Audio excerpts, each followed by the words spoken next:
Well, hello everyone out there. My name is Jeb Livingood, and I'm the Associate Director of the University of Virginia's Creative Writing Program. And I'd like to welcome you to a conversation with the poet Jos Charles and two of our faculty members, Brian Teare and Kiki Petrosino, and accompanied by one of our MFA students, Kyle Marbut.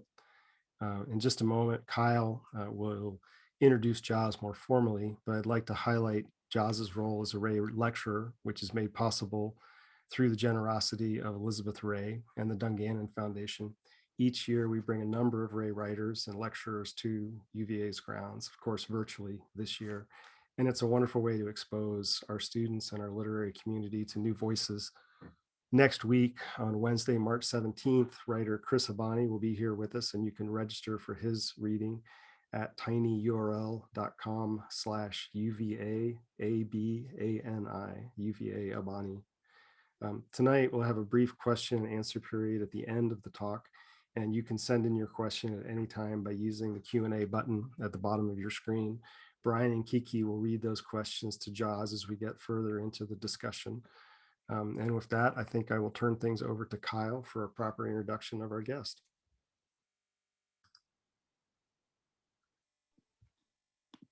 Hello, friends, elsewheres, wanderers. Lend me your ears. We are gathered here tonight in the Zoom void to listen to Jos Charles, a poet of this land seen slant, who in her poetry queers the language as the language queers the pastoral, the historical, the economic, the national, and the personal. Gestures of varying scale that all make visible trans narratives of trauma, precarity, liberation, and joy. Jos Charles is the author of the collections Safe Space and Field, which was a finalist for the Pulitzer Prize and winner of the 2017 National Poetry Series. She's been the recipient of a 2016 Ruth Lilly and Dorothy Sargent Rosenberg Fellowship from the Poetry Foundation, and a 2015 Monique Wittig Writers Scholarship. She also holds an MFA from Arizona State University and is a doctoral candidate at UC Irvine. There's nothing west of this, she writes. The world of her poems is our world, not beyond, rendered through a language that sounds like standard English when read aloud, but it appears as a rich Chaucerian dialect sprinkled with text-speak internet abbreviations, sly colloquialisms, and the satisfaction of a really good pun.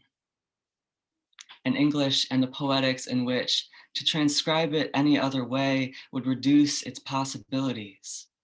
It defies the strict ordering principles of standard English in order to create a new linguistic space within the old, a space for queerness and transness and possibility.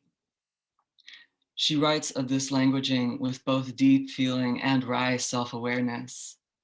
I too rejected a word only to see it grown tangible. And much later, it is horrible, of course, to be tangible.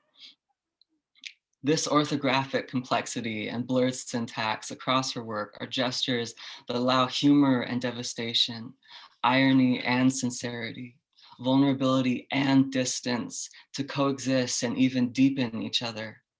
This is not your forebears' lyric eye. This is a lyric that can call John Donne a miserable shit baby in one breath, and just as airily in another, reduce you to tears with a simple revelation like, I don't know the difference between surviving and living. Or even in the same breath, laughing and crying, absurdly sincere. To exist in this world requires all your thought, and yet it's absolutely effortless. Even carrots do it. To say we have been here all along, to say I am afraid, I am writing myself metonymic of death again, and yet singeing what you could off my dry strings. It's good. It means we can change. A poetry that can do all these things. To misquote Oprah Winfrey completely out of context, she is the light I never had. She is the reckoning everybody would want. She is the friend everybody deserves. I do not know a better poet. I don't know a better poet. We're so amazingly lucky to have her here tonight in conversation with Brian and Kiki, who are both amazing professors again here in the University of Virginia's Creative Writing Department, and who are also incredibly sparkly and worthy of glamorous intros, but in the interest of actually hearing these three poets. And without further ado, I will turn things over to them.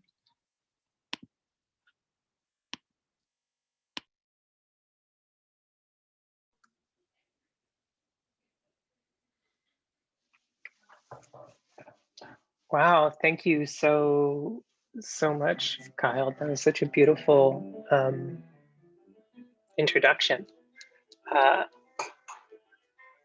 Also, of course, thank you to Kiki and Brian and Lisa and everyone here, to the students generally at the University of Virginia, the MFA students have been meeting with.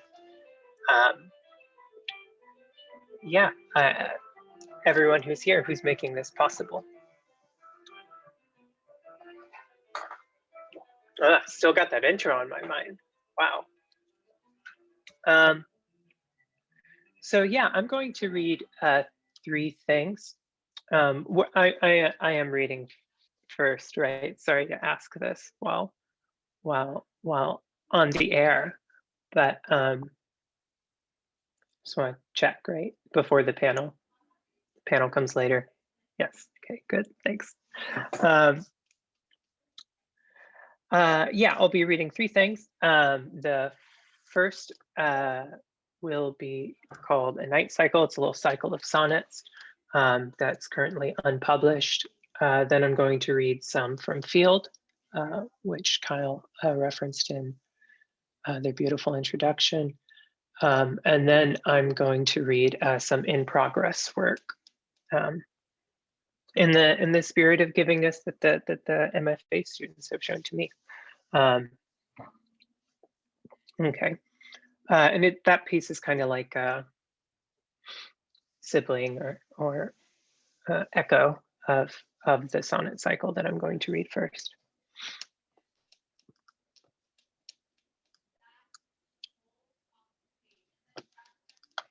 So this is called a night cycle. It's a little cycle, a little night cycle.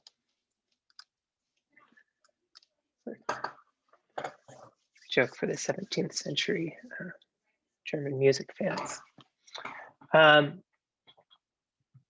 it's in 12 parts. And I won't read the numbers, I'll just read it straight through. But it's a very, very sad cycle. And I'm trying to think of how to contextualize it. I guess as an unpublished work, I'm trying to figure out where it fits within the manuscript that I'm currently working on. I'm not exactly sure.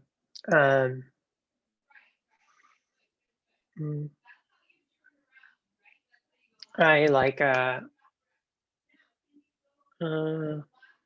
still trying to figure out, I guess, exactly what it's doing in relation to the manuscript. And I'm saying this because I guess, as I said, that's sort of the same spirit of giving us in progress and things that one is working towards. Because it's kind of like this addendum to another cycle that I won't be reading. Kind of this like echo meridian version of the other poem I had written, which was called A Year, and it was about the year 2016, which was like a particularly isolating year, and had a particular amount of death for me personally, and felt like a very alienating time. And then 2020 has felt like this kind of this echo of it, and in particular in a few events. So I kind of started writing these sonnets out of that, and thinking about this repetition. Yeah, and it's after JC, who was a friend of mine who passed during this time too.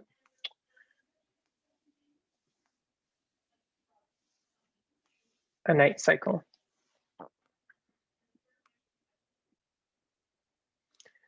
Day bore us for a time in cold light, spoke clear of antagonism or its obfuscation. It offered firm edges.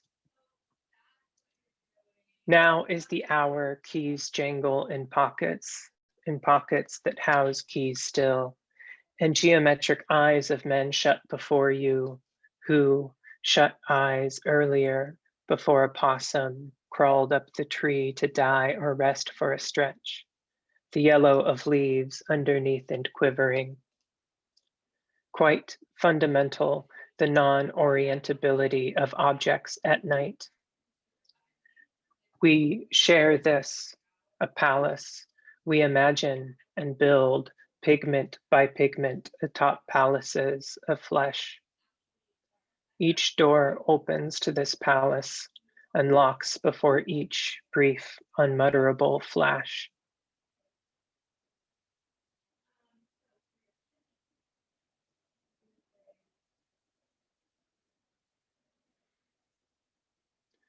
There's something too that I was thinking about in terms of the sonnet cycle. The somewhat canonical ones I was aware of, I guess that I encountered first growing up. I don't know, Shakespeare or whatever. Well, not to dismiss that Shakespeare had this like clarity, this sense of light, this sense of the sun always bearing down throughout these poems and trying to find things out, trying to find out about the lover. Something, if not outright creepy, like surveillancy. And I was thinking with this too, I guess, in writing a sort of a sonnet cycle after one who is gone, or after the gone, too, is there's something to the closure, right, of the sonnet cycle, something to the night, right, something to what can be possible in the dark. And then one closes it rather than frames it, and puts it on a wall.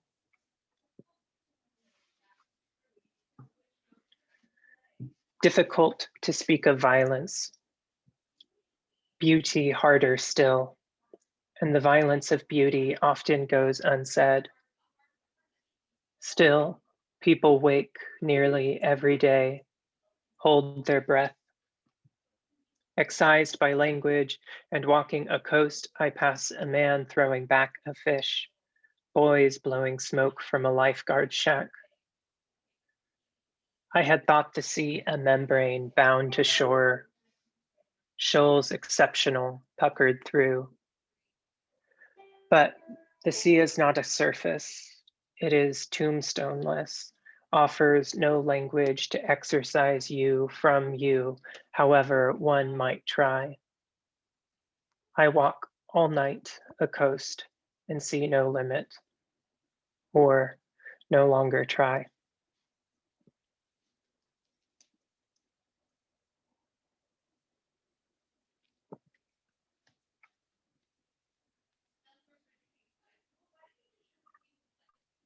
Across from bougainvillea of a supporting wall, ground downed in stone to arrive upon.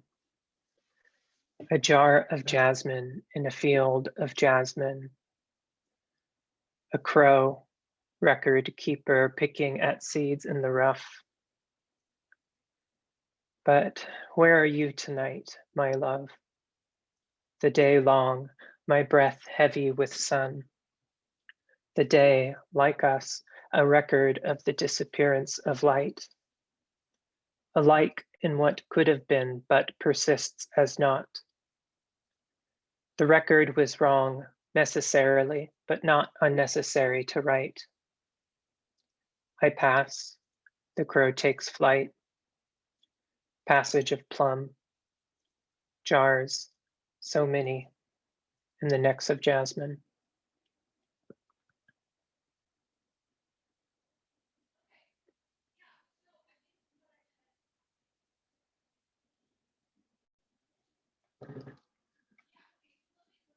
Why should there be burning beneath the sun?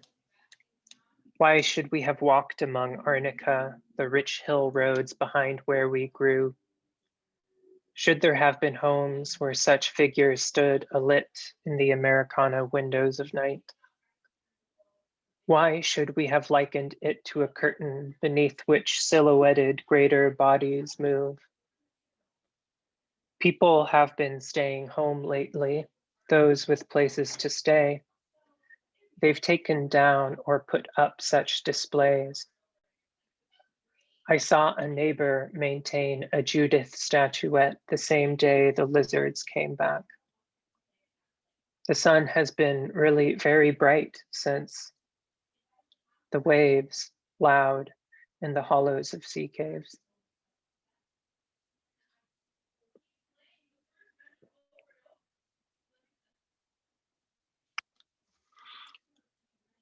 One thing I've been doing to get out and side my room during this time as I go on runs early around a sort of park that no one really goes to. And of course, I'm wearing a mask. I got gloves, and I'm very cool. It is cool. And running, and I get this message from Instagram that like, oh, your friend so and so, who's this person who passed, has joined Instagram. You might know them. And it was like some spam bot that had bought this number and this account. And this is a poem that sits alongside that experience. Could I describe the light on concrete at 5 p.m.? At 5, could I describe the light? What a line divides, a party line, cathexis, meridian. I bear my voice, my shoulders sense. Was it my voice? An elegant delight through the leaves. Your number lit up my screen. I click to see another profile bought back from the dead, weeping in the park again, light falling through the leaves. Meaning is what of music speech exempts. I burn leaves, bury ash beneath sea rock. You alone transcribe these. I am but a donkey. I follow thee.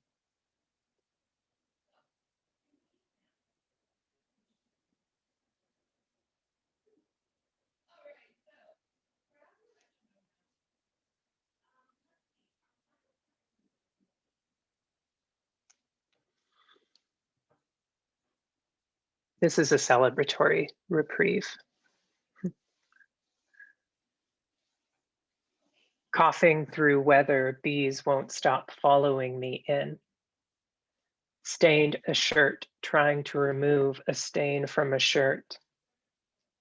Tied my leg, how could it be otherwise, to yours? Laid the blanket down. Landscape of sand, interim inaugurating it. I would stand, no swimmer am I, before the horns, two of them in the waves. Come back from the dead, I bow between your hands. Come back from the dead, I bow between your hands. Forgive me, I am a painter. I do not understand landscapes. I paint them.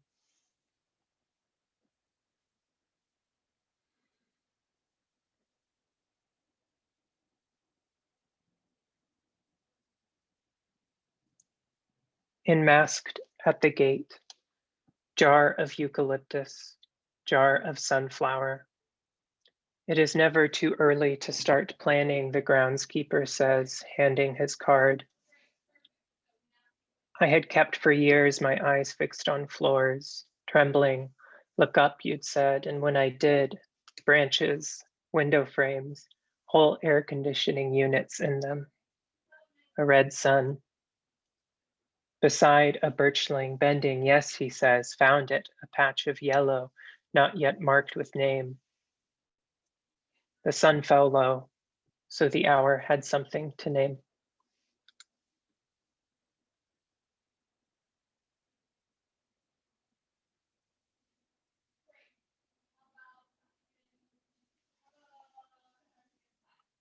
What jacarandas do not see.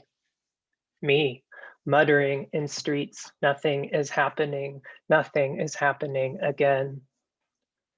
The jacarandas must go, the street lined with jacarandas. No paradise but the horizon ushering its passage, the sky, an inverted sea. The original sin of what is happening again, a decoupling. The copula too must go. And I am like the jacaranda at the end of the street, violet upon violet, evacuating itself enough to take itself away from itself. A cycle is what bears repeating. Refrain of shadow on branch, garlands of anise unmaidening. I would kiss you there.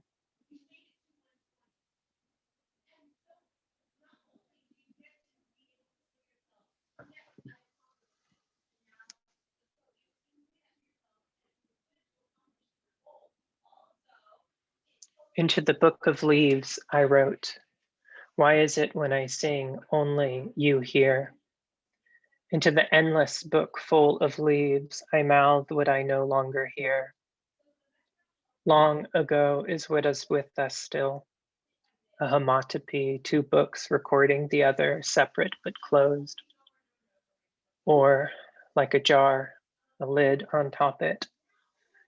Because sound gains enclosure, I said, I will no longer sing. I said, I will strike each lid of each jar through each room I am most welcome in. I will strike my own jar loudest within my room.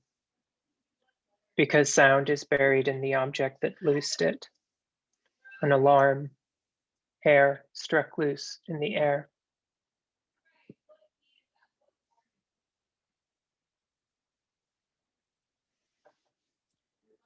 There is a place. It bends, nears the possible, while we, less than sleepers, busy ourselves with designs fashioned and fashioned still. You have seen it. The endless billboards, canvas stretched across the face. Lovers who speak termless there, where lover is not a military term, where door touches frame and no one longs for a sovereignty they cannot obtain, where nothing is left undone, not even the ash poets will praise. There is another place, and there is ours, and a night these might be the same.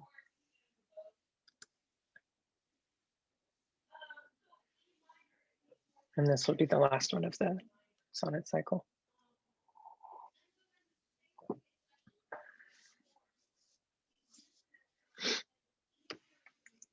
When I ate my fill, I sang a hearth song. When endless the day waged on. When I sat with girls lighting candles and said, look at the moth, the lowly moth. When you taught the righteousness of ox, the peacock's song was the song you sang. when the newswoman said I ought to die, and you did, and the day was an afterlife, the night a grace. When I dreamt the song I sang would end, when the dream would end, when all would be, oh, it already is revealed, Salah, and darkness was under your feet.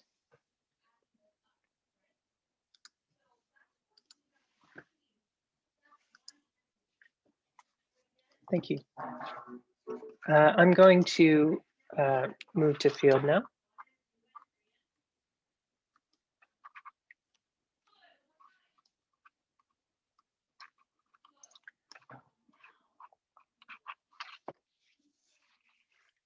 That was the first time I read all those together, so thank you for coming along with me on that.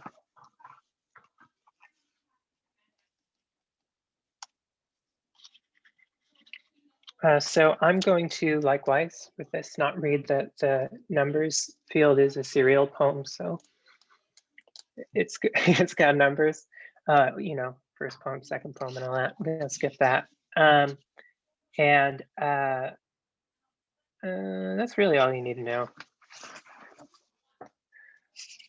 It's an okay book. One. Oh, I just read it. Nice. Okay. These white one. I have to say it now. These white skirts and orange sweaters I want in the feeding mart, while my vegetable parts bloom in the common way, a grackle in the garden roost, the tall women washing hands or eyeing turnips, the saddened powers we rub so economically in one version of things. Alarum is my name, unkempt and handled. I am hoarse, I am saddled, I am a broken horse.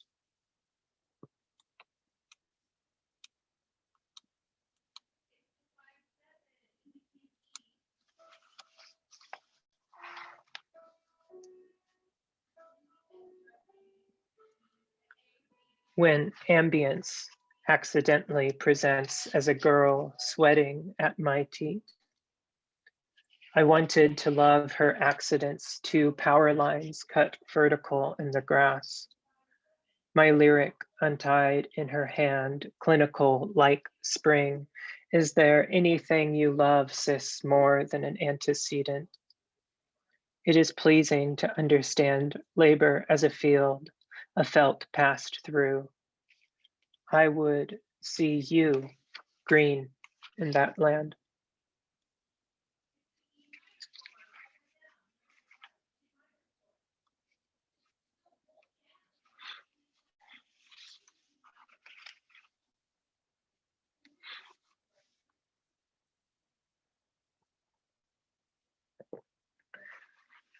This is the first poem that I wrote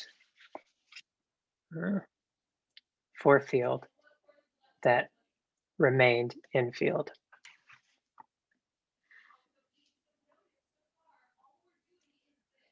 Being tran is a unique kind of organ. I am speeching materially. I am speeching about heredity. A tran enters through the hole. The hole gloams in the linden. A tran enters ether like a moth. While tran precedes essence, her form is contingent on the field. The manner sits cis within a field. We speech into the ether while the moth blooms. The moth blooms in the yucca.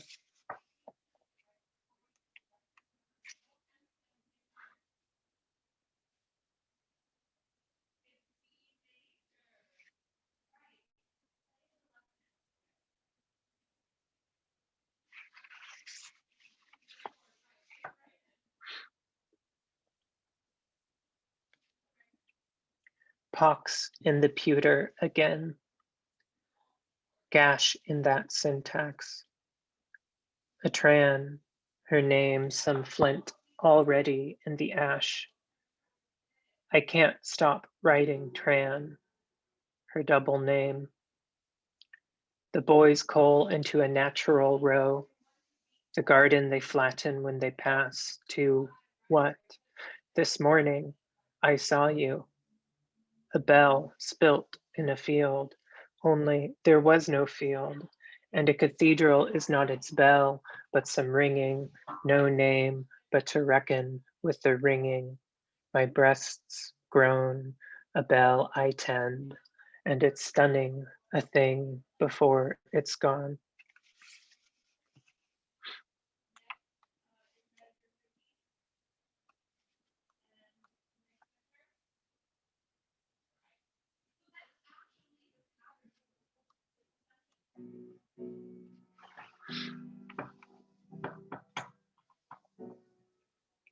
So one thing I was thinking of, and Kyle's beautiful intro made me think of this poem.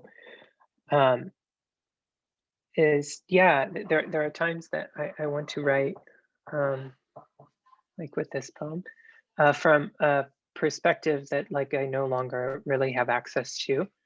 And so the tendency is to take the words I have now and the tendencies I have now and the worldview I have now and everything, and look at it and describe it as if I've somehow healed or gotten better or grown to some sort of advanced stage or something. But there was a time, right, where the references, the how one thought of one's days, me then, uh, operated according to a totally different logic and with a totally different quickness of references. So with this poem, I was thinking about something very horrible, the sort of horrible things that can happen to one as a child. That did happen. But also amidst all the other child things. And all that to say, this poem has bopping gophers in it. It's a phrase. And so I want to clarify. The bopping gophers are two things. One is we had this dog at the time, like I was like age 7 or something, named Charity, who would, let's see if I can do this on Zoom, who like, there was a gopher problem in the middle of the apartment complex we lived in, little grassy knoll, an atrium, if you will. And anyways, Charity would hang out there. There were these old gopher holes, I guess they had gophers. Gopher would pop up, Charity would sit, pause. Gopher would pop up and sort of using this pause leverage would like smack gopher and they go flying off. So that's one thing I'm thinking of. And the other thing I'm thinking of is I was invited to a birthday party that year, which in and of itself was a huge deal, huge success for me in terms of my journey. And it was at Chuck E. Cheese. And there was one of those whack-a-mole games, and I loved those. And I had this really great idea that day that instead of like hitting them all, if you just like laid on top of, imagine me laying on top of the whole whack-a-mole thing, then they couldn't come up, and you just sort of absorb the impact. And I did that for a while, and then I got caught, and some employee came and took my tickets and banned me from that Chuck E. Cheese. And so I thought of that.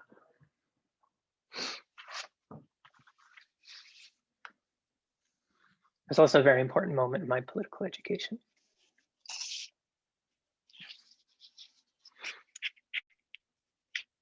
When the kingdom came to me, remember the extremity of him, or were you busy bopping gophers and scouring votes? When the deposit turned coal, when cavity meant flat like sea, when the shape my surface so neatly curls and vaginates me. A child is what ideology looks like existingly, and I can't tell you how happy I am today in the garden, my tightened mouth 1,000 shut-in bees, the linden timely in its gloam. I couldn't shit for weeks, a supple red thing and alone.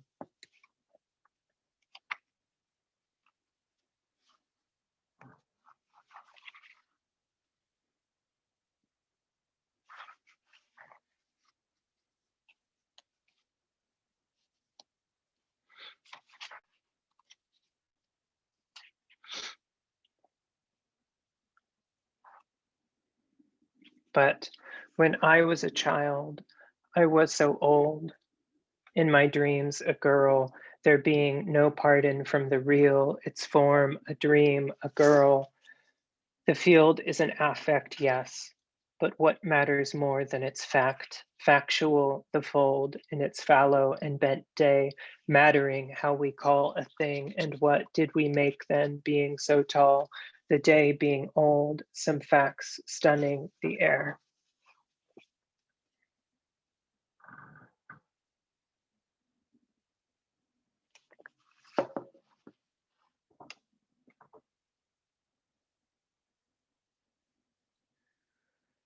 I wanted so much to speech the human things. I became the bird suit they sent me in. This is what makes us girls, thinning by the hour.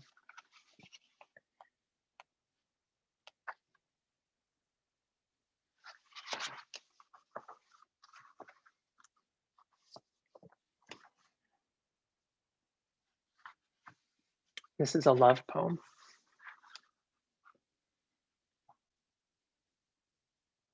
Speeching of trees from the inside, you can grow dear to one only from the inside. I took pride in what was dropped when nothing was in sight. My pride was in your leaves where medallions could be.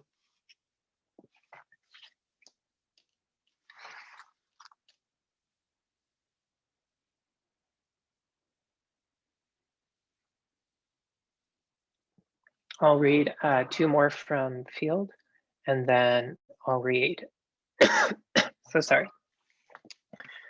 I had like a cough building up the whole time. Okay.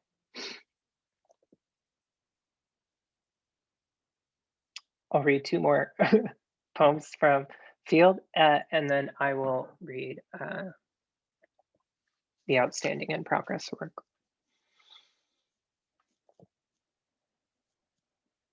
Tonight, I would love to write the moth in the garden, to grieve it. And as a matter of form, did you know, not a month goes by, a Tran I know doesn't die. Just shy of 27, it's such a pleasure to be alive in this trembled suit you lent. Shock is a structured response, a word lost in the mouth of keepers, and you thumb at the moth, a dozen bees. I tethered these nights. I gathered so many trees.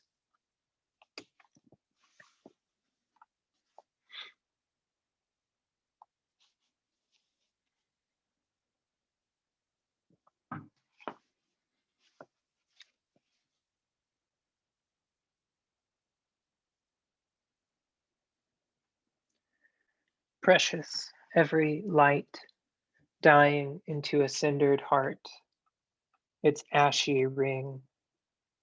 I am an arrangement of strings deferred, what remains of a fire latent in any wood. And you, a rushed thing, singeing what you could of my dry strings. It's good. It means we can change.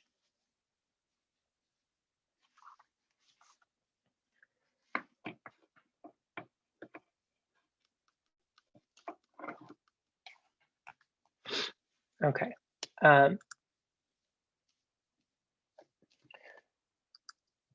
Thank you all again. And I'll just read this last one and then we'll move on to the panel.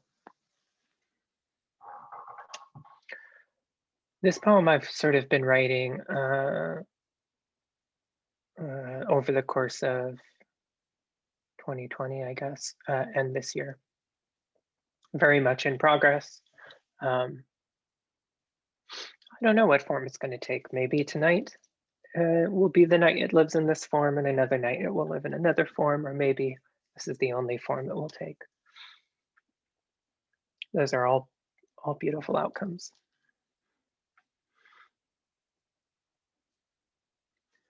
I, too, have fallen into that pit, choked on the air we spit, covered the door in foil or sheet, incomprehensible lettering, said, the best yards have 3 dogs in it, lone and tragic trees, said, who is recording it, or resolution comes from the struggle that birthed it. Empathy, someone wrote above in chalk, while the workers took a current colored tarp. Development in plain sight. Gold, gold, gold, gold. Gabriel, a woman shouts. Gabriel, come quick. Soul cloud above the plaza, losing the topmost bough, reaching for the topmost bough. Caught between the books, become psychotic, a pieta, repeating to myself for days, I, who am mouthpieceless, limp like sea, Jurassic, a man as real as you or me, eyeless facing the sea. I long to speak. I repeat, it is not poetic. I saw death and death saw me. But looking back now through the between of leaves, quantity sits silent. The night, a clearing before capacity. Ashewit brushes the arm. The nativity in the yard has no baby in it. Running to the shore. No self-medicating anymore. Psychiatric appointments let so much of this state of things into my veins. No more forgetting your name. No longer the side of kings. Boys form triangles in parking lots, whilst this thing, dark water, dark age, closes o'er their heads. We are on the side of ghosts of kings, where tarps line the beach, are taken away. It is not normal, a woman says. Never has been, another said. But it is ordinary as the men, women make in parks, corners of street, rhyme. Daily, the window we shut or pass messages by, the so-called tender seed of birch blown quietly by. It too will be crushed in the office of living and root may still take. So crush what is given. The tender too carry guns. Do not forgive the too forgiven. The voice already is an echo. The quieting of the skin of drum imagines the strike. Looking back imagines the known and fully known. I told the store clerk your name, that you might touch my lip, that we met in the field in 2008 when I could not see the end, when the medicating cut the dream. In the city we had yet to meet, in Idaho where rosemary smells different, in 1998 when I said, take this cup, in the lot with the wild yarrow busheling to corner, I saw it crossing the bridge this evening. In the bridge, sat between the lids, the real we touch in dreams, the dream we close from the inside only. In the bridge, the canopy briefly we climb upon, where flowers feast another's eye, where history is an olive tree, where each in the other's clothes you ask the only question left. When I stood and purge, we held each other's arms then, 2 sunflowers, we devour light. Answerless, I do not open, I do not close. I love you, I love you, I love you. We can stop there. Thank you all.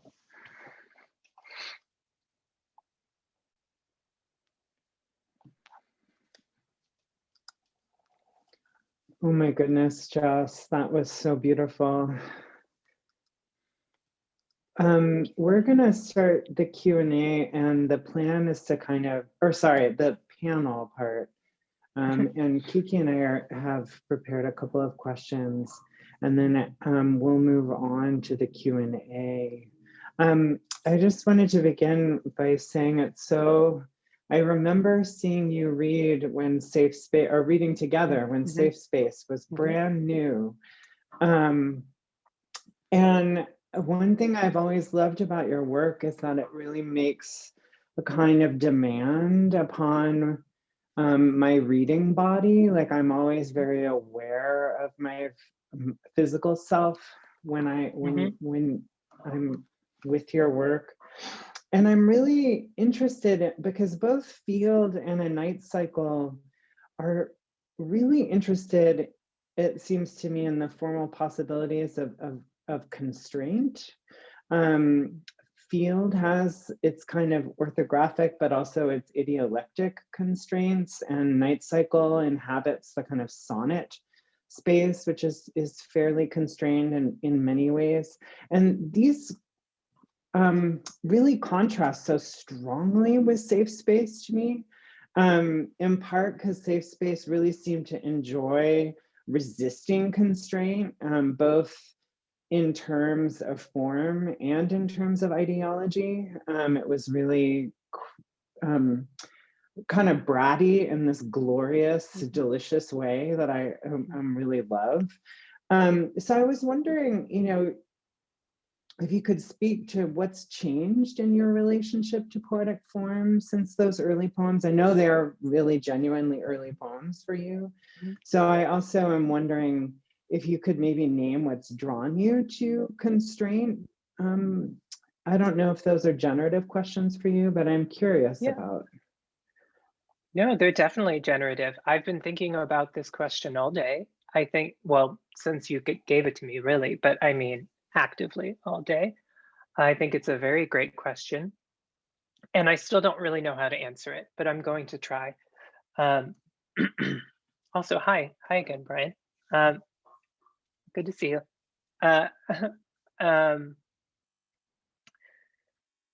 Yeah, the first answer I had thought to give, and this is my impulse, that if you asked me that question without having to send it first, without sending it first, this is how I would have answered.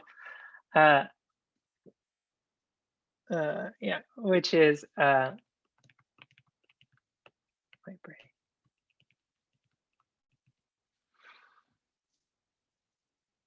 You know,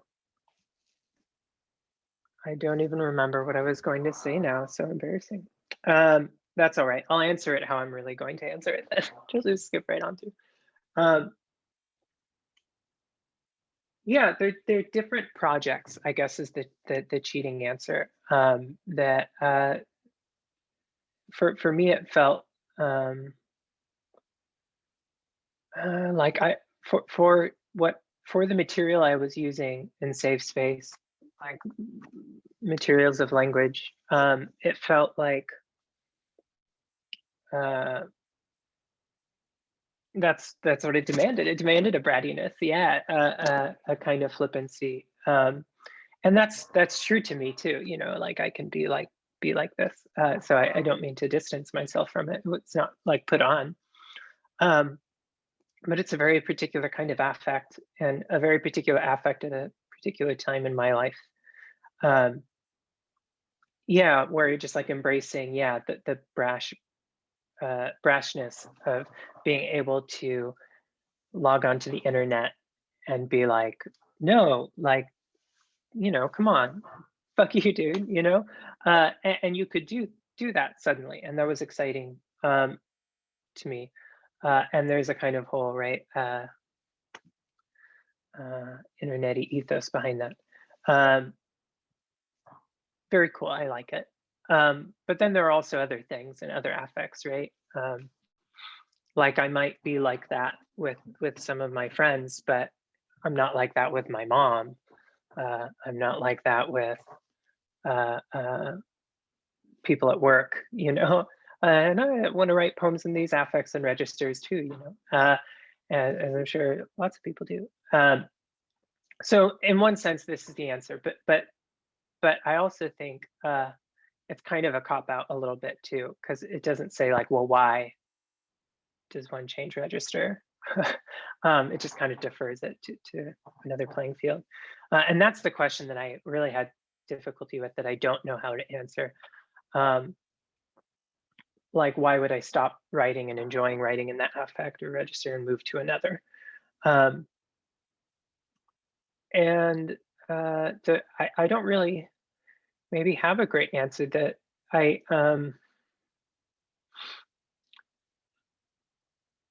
feel maybe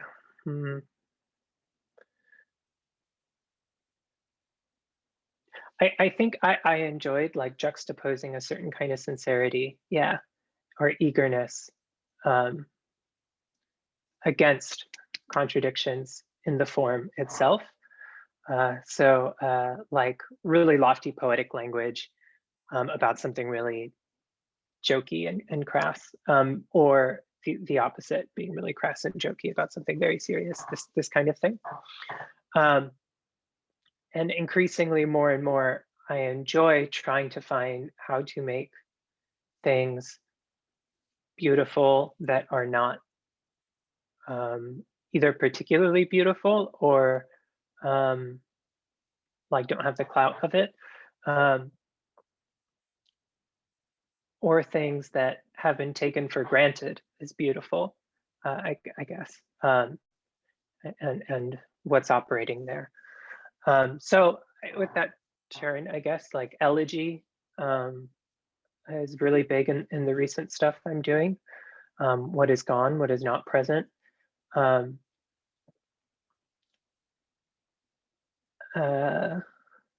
also praise. Yeah, the like praise that this enables is sort of like joyous commitment to the contingency of the lived moment. Yeah, so I don't really know how to answer, but this is close to an answer, as maybe I will get. Yeah, thank you for your generosity. I really appreciate, and your honesty in terms of, but that was really generative to listen to. So thank you. Cool. Yeah, nice. Is it my turn to ask a question? Okay. Oh yeah, sure. Yeah, And hi, good. Kiki. Hi, Joss. It's so nice to see Nice you. seeing you. Yeah, so for everyone viewing, we first met about 3 years ago, almost 3 years ago, I think. It was 2018 when you came to the University of Louisville to read in our reading series there, and Field was brand new at that time. So that was our introduction to your work. And I was just listening again to the audio recording of that reading from Louisville. And I hit on a quote from that piece of work. In introducing Field, you said that the work of Field exists in something like another world. And I'm compelled by that idea that a poem or a book could take place in a realm that feels like another world. It's a quality of porousness and possibility that you kind of evoke through your language. And, just to set up eventually what will be a question, I wanted to kind of explain like how I think I'm reading the work, which is in Field, you respell words so that they appear to take on kind of an antique look, a Chaucerian look. And respelling a word doubles it when we read it, because we still see and we hear the ghost of the familiar word, even as our eyes rove over the new spelling of the respelled word. And then likewise, images of interior and exterior exist in Field in something like a space of simultaneity. And in one of the poems that you read tonight, number 56, you have a quote: "From the inside, you can grow dear to one only from the inside," which reminds me of a quote from Bachelard, whom we're reading in one of my seminars this semester. In the dialectics of inside and outside, Bachelard observes the spiraled being who from the outside appears to be a well-invested center will never reach his center. The being of man is an unsettled being, which all expression unsettles. And of course, Bachelard looked to poets to basically explain what he meant by that. And it seems to me that in Field, you find a luminous place within unsettled expression. And your language actively unsettles whatever seems fixed in order to show its infinitely spiraled underside. So now that you're a few years away from Field, I just want to know how that world of expression feels to you now. Does the world of Field feel to you the way that it did when you were writing the poems? Yes, this is a good question as well. Yeah, and it's also going to be difficult to answer that I also thought about all day. Yeah, the inside-outside thing seems especially true as I read the some of the newer and in progress work. I was thinking of it just tonight as I was reading. Yes, we have closing the dream from the inside. I don't it's a zipper. That's how you close dreams.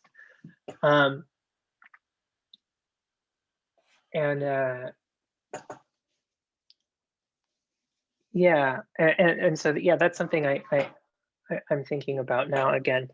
There's something about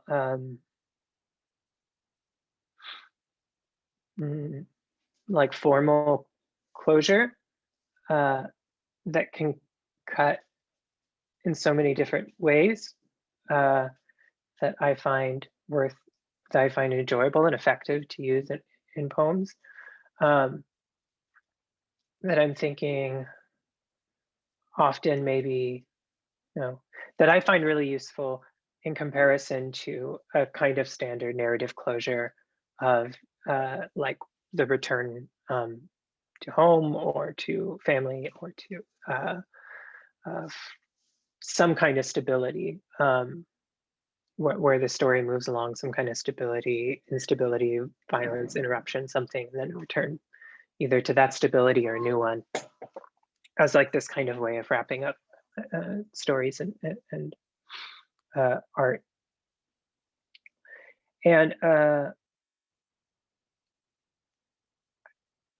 I guess I enjoy that closure, yeah, and finding ways to formally close things. So the poem I referenced, A Year, is organized according to month. So January, February, March.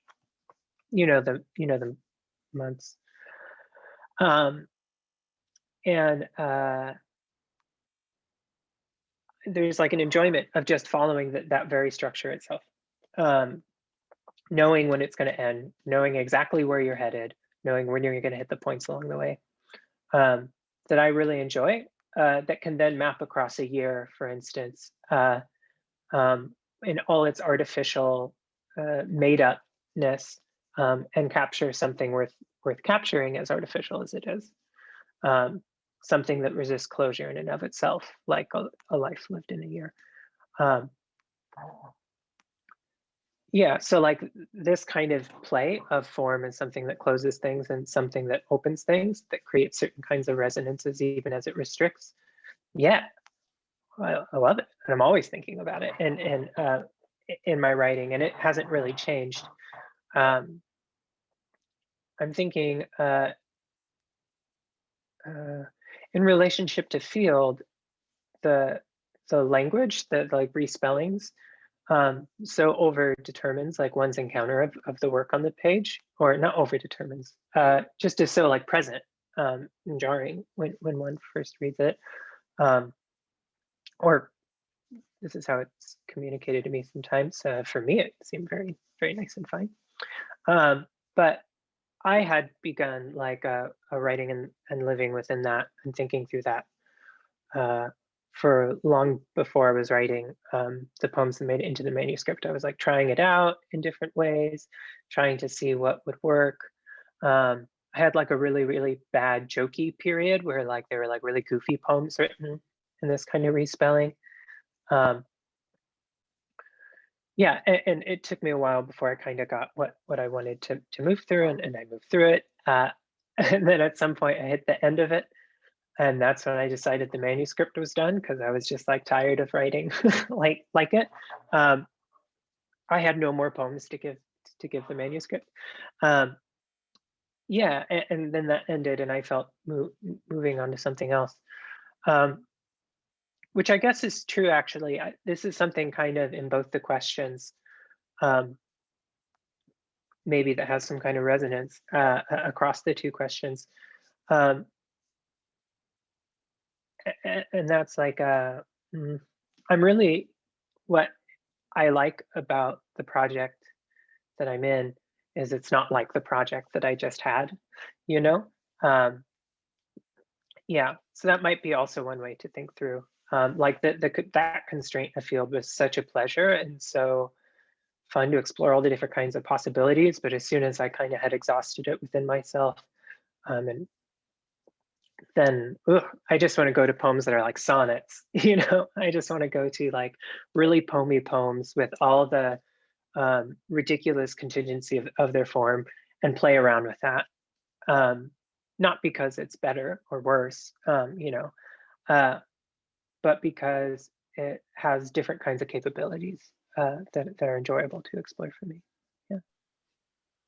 Thank you. Another generous answer. Thanks so much. Oh, yeah, sure. So I know that I sent you this question, and I have thought all day that as a queer person asking a queer person this question, it's like super obnoxious. Because I've actually actively fantasized about all of the Q&A sessions I've been to where no one has ever asked a straight person what's straight about their relationship to form. And so I was suddenly like, oh, I'm the biggest asshole. But still, I think because for me as a reader, the experience of reading Safe Space and the experience of reading Field and the experience of reading A Night Cycle, they're so different. And so I really am interested in, and also because I've heard you speak before about queerness and form and transness and form. And I know you do think about these things and you think about these things in ways very particular to your own experience. But so I guess rather than narrow this down or ask you to like narrate, you know, the shifting of your identity over time and how this is reflected in the form of your work, I guess I just want to maybe just open up a space for you to think about queer identity and transness and the relationship to form in your work. Do you see continuities over time? I mean, I feel like some of your answers to Kiki hint at this kind of sense of continuity, but I also think maybe hearing you speak and also sitting with your work and in my body, I'm also thinking about like affect and queerness and form and like those affective registers that you're speaking about that get summoned up. They're really queer to me, but also they've changed so dramatically over time. So I know that's one of those horrible questions that's like 5,000 things. Just pick a way through that mess. Sure, yeah. Questions I just threw at you and see what you make of it. Yeah. Yeah, I think oh no, that's not correct. Okay, so here's what I first thought to answer it. And then I had that reaction that you saw of this is maybe not true, but I'm going to do it anyways. Yeah, and that's, I feel very much like I kind of have been moving from buoyant, boyish, grass stains, exuberance in my life to a grumpy, uh, alone lesbian woman. This is what it really has felt like to me. That's been the transition. And maybe the work reflects it. And maybe that's the silly answer. But of course, I say this as knowing that I've been me the whole time. I'm speaking in a very facetious, what kind of friends character are you way. So maybe there's something of that reflected in the work.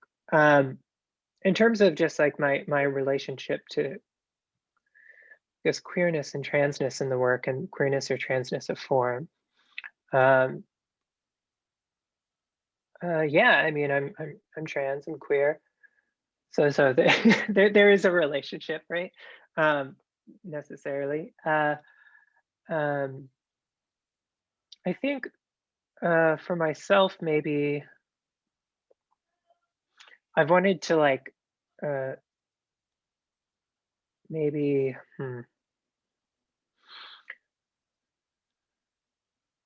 like take I guess I've been zooming out. There we go.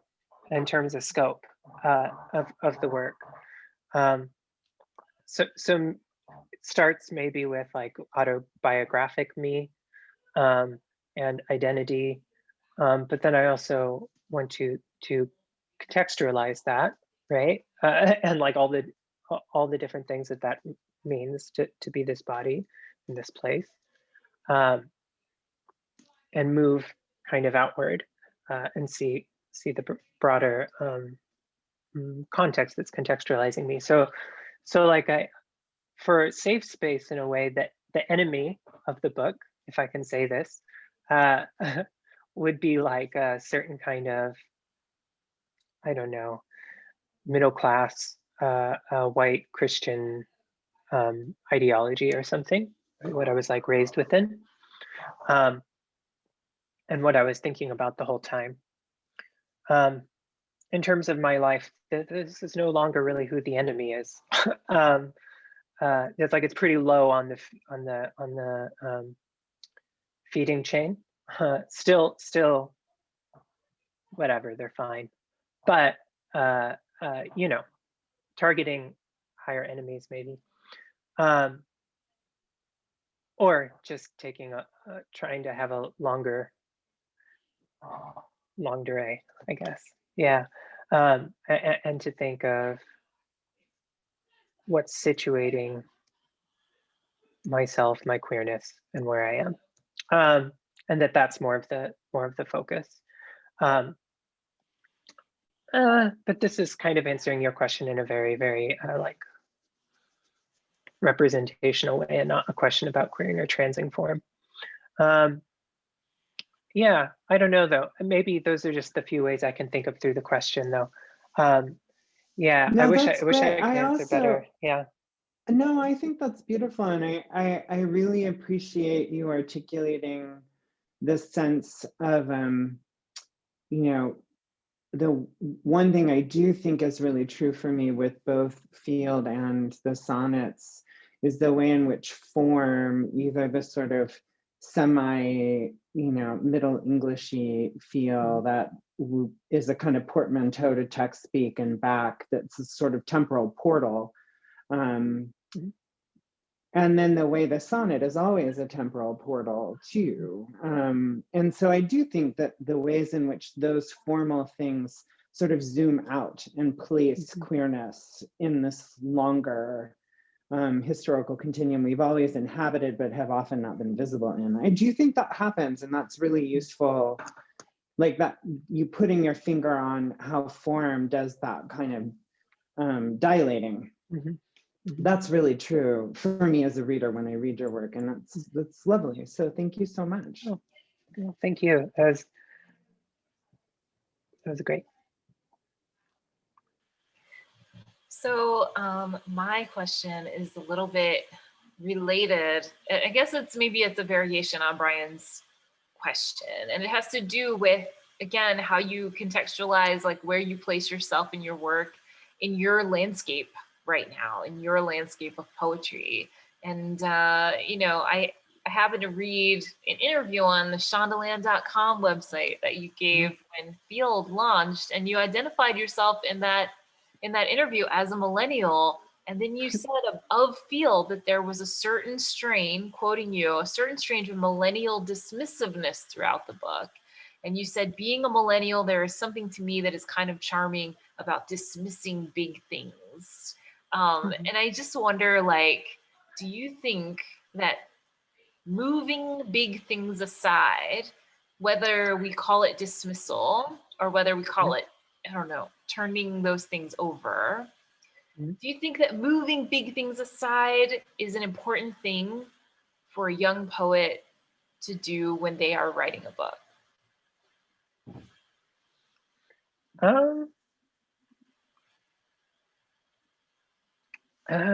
Okay, let's see.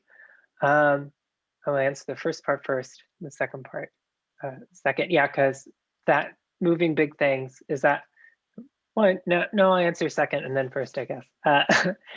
I guess it depends completely on the poet and what they're, I know this is like an easy answer, but just completely where they are in their life and what the big things are that they're moving, their relationship to those big things. I think bracketing problems and can be useful. And this seems kind of related to this, I think. Like not just dismissing big things, but yeah, if one confronts like a problem in a problem, so like I'm thinking like mathematically, like a formula, and there's some variable that is causing one not to be able to move through, right? Well, maybe you plug in something and you try it, or maybe you bracket a problem out in order to proceed, and then see what can result, just even thinking around the problem. And I think that kind of way of writing resonates with me,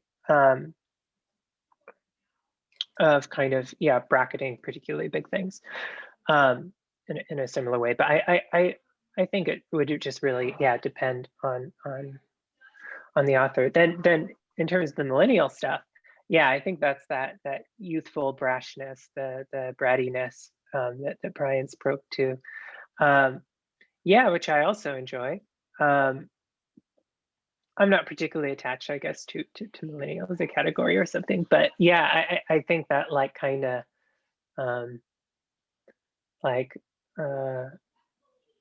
just like, get out, come on, we don't need that here.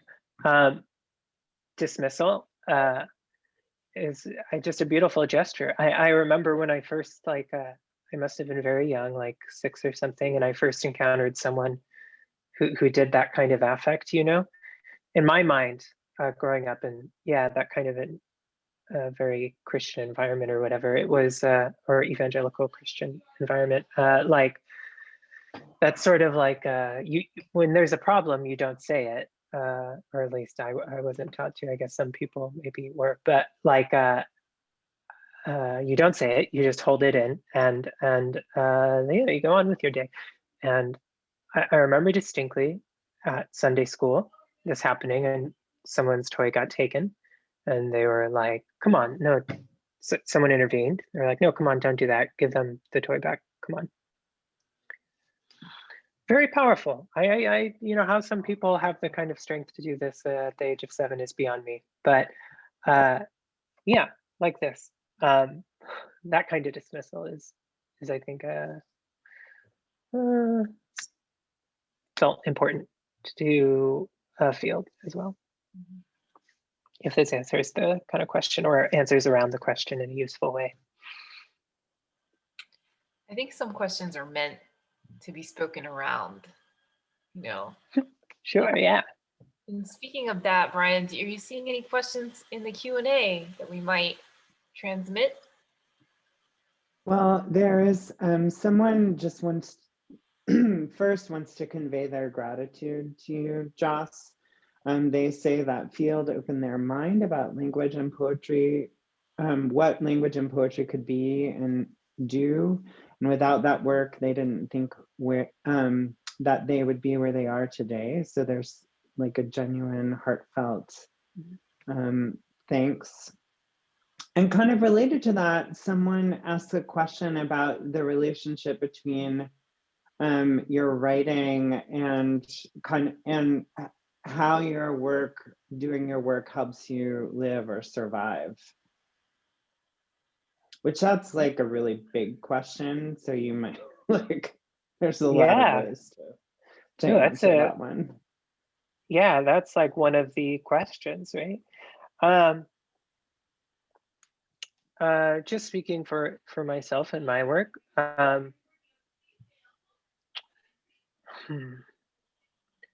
my work helps me to hold to the things I want to hold to, contextualize. And this is just right now how I would answer the question, the work I'm working on right now. Different work has motivated me differently, I think. But for right now, it sort of gives me objects and ways of seeing and relating to the world that are useful, that I can hold to and take up again. I'm thinking like, just as an example, when I was like, ooh, I don't know why I'm so sentimental. When I was like 12 or so, I went to LACMA, the Los Angeles Contemporary Museum of Art, and there's this big tar pit, these mammoths, like statues. And just before that, there's a sculpture garden and there's a giant Calder, Alexander Calder. That's all. That this is my Calder impression. Yeah, it's part of my Tight 10. And behind the Calder is the trees and then the tar pit. And I remember looking at that when I was very young and thinking like, oh my God, it looks like trees. You know, like the Calder looks like trees. That's so cool. And then from then on, right, I sometimes when I saw trees that were bent like this, Calder, this work helped me see the trees, right? See them in a way that wasn't just more correct or something, but more useful and more beautiful. Not that those are synonymous or anything, but more useful, more beautiful, more something more about the tree that I wasn't seeing. And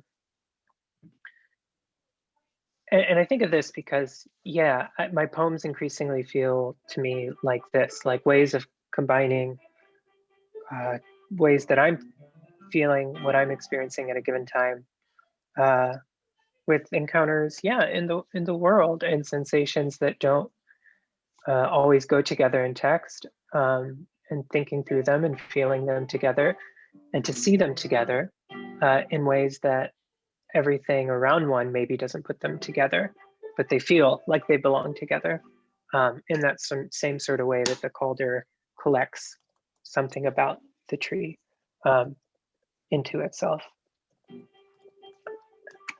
Maybe this is useful. I love what you said. I love that. I love how you tie memory into it.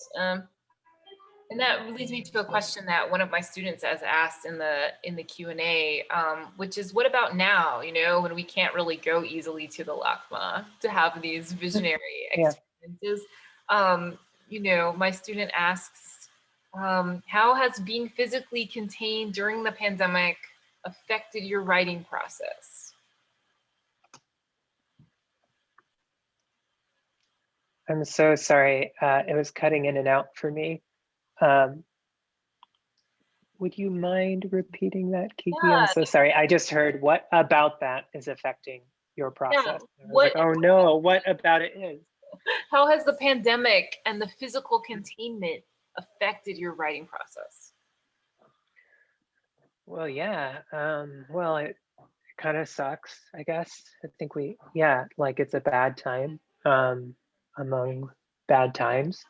The writing process has changed, certainly.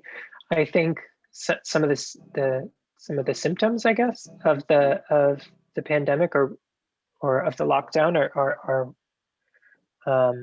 affecting the writing more than the condition. Some of the symptoms are worse than the cause in terms of lived experience. Like I'm thinking, for me, of course, but I'm thinking just like mental health. I'm thinking that's mostly it. But yeah, work management, fatigue. I'm in my reading year right now at my PhD program, and I have trouble reading for at looking at screens for particularly long, like many people do, and like the library won't let you check out physical books anymore there for obvious reasons, and so now it's like just all day, right? So all this to say, like these kind of things that maybe seem like secondary or symptomatic of the lockdown really have affected the writing. Yeah, quite a lot. It's a lot slower right now. And yeah, once this changes, once the thing that's producing the voice changes, right?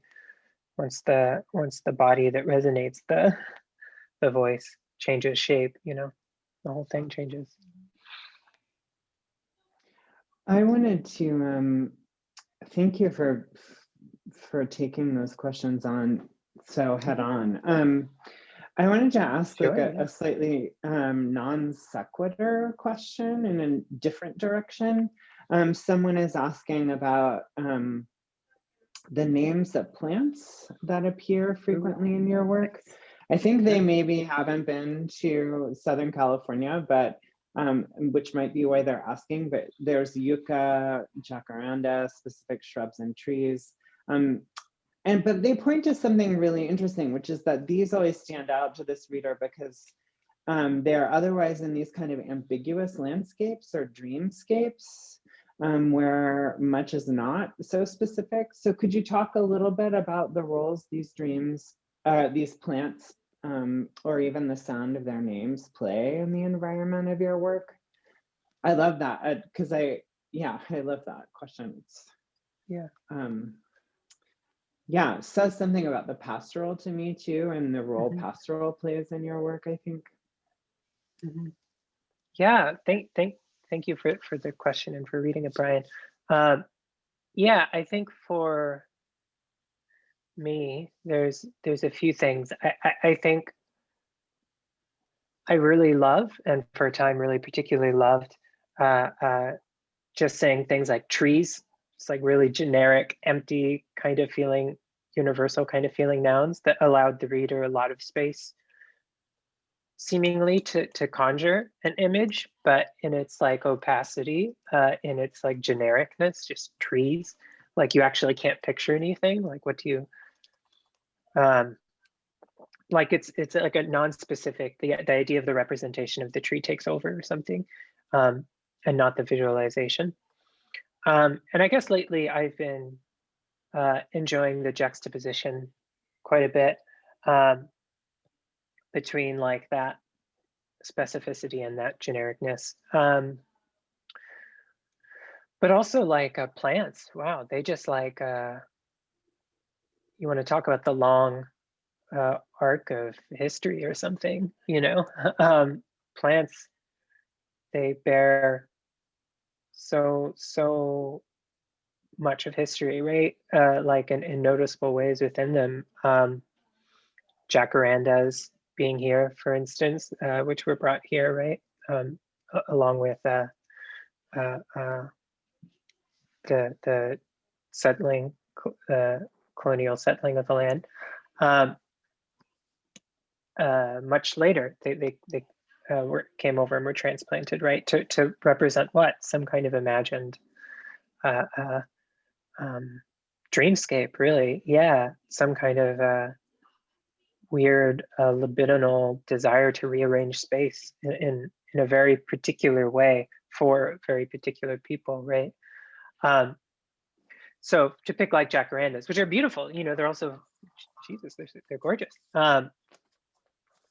But like they can bear all this, and just by saying the name, one kind of can bear it in a poem or point to a certain group of connotations and directions to take the poem. But then, for instance, there are others like Ashwit, which is in there,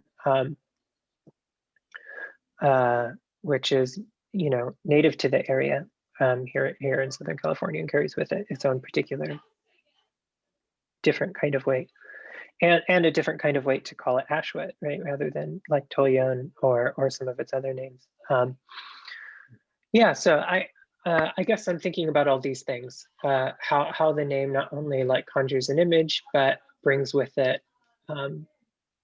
its etymological history, as well as its like cultivated history. It's a history of cultivation. Yeah.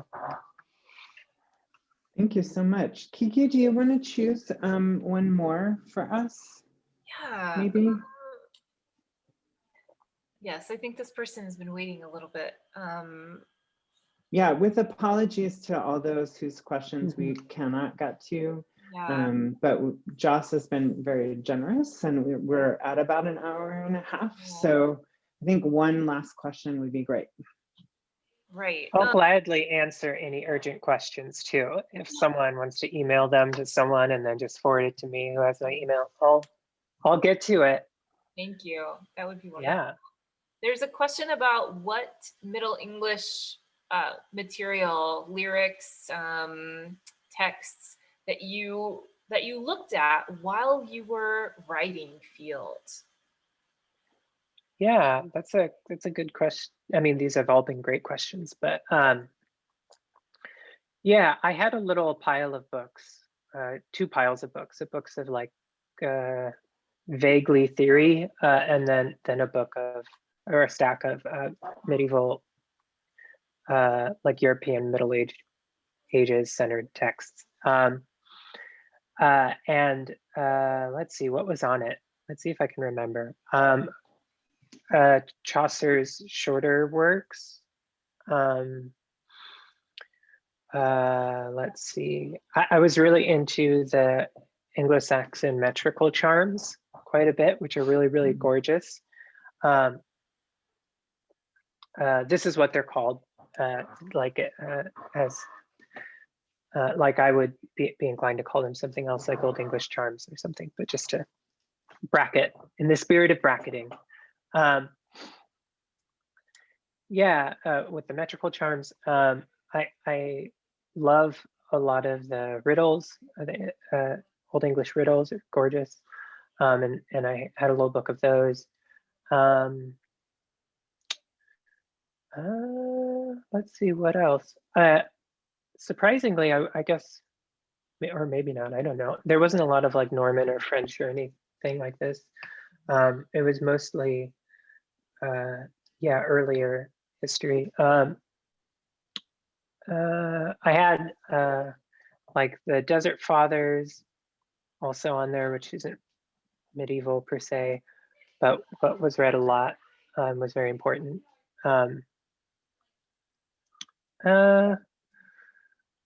Feel like I'm forgetting something important. Julian of Norwich was also on there. But I also had other things floating around in my head too. These are just things that, like, if I was feeling a little stuck, I would walk over to and open up a book and sort of dip in and just live with how the texts inhabited sound in English. Yeah. Wonderful. Thank you so much for telling us that. I'm sure there's people are going to collect those same books as amulets for their own projects, you know? Yeah, it was a good practice. I like doing this, having a stack of books to dip into. Well, Brian, Wonderful. Thank you so much, Jos, for so much for your generosity with us and for sharing so much of yourself and your uncertainties as well as your certainties. Yeah, awesome. Yeah, thank you both for having me and for the discussion. And the reading, and of course for everyone in attendance and the people who stuck it out to the end. You know, this is yours. It's made in the attendance. Yeah, so thank you. Awesome. Thank Well, and thank you, Kyle, again for that beautiful intro. Really gorgeous, arresting.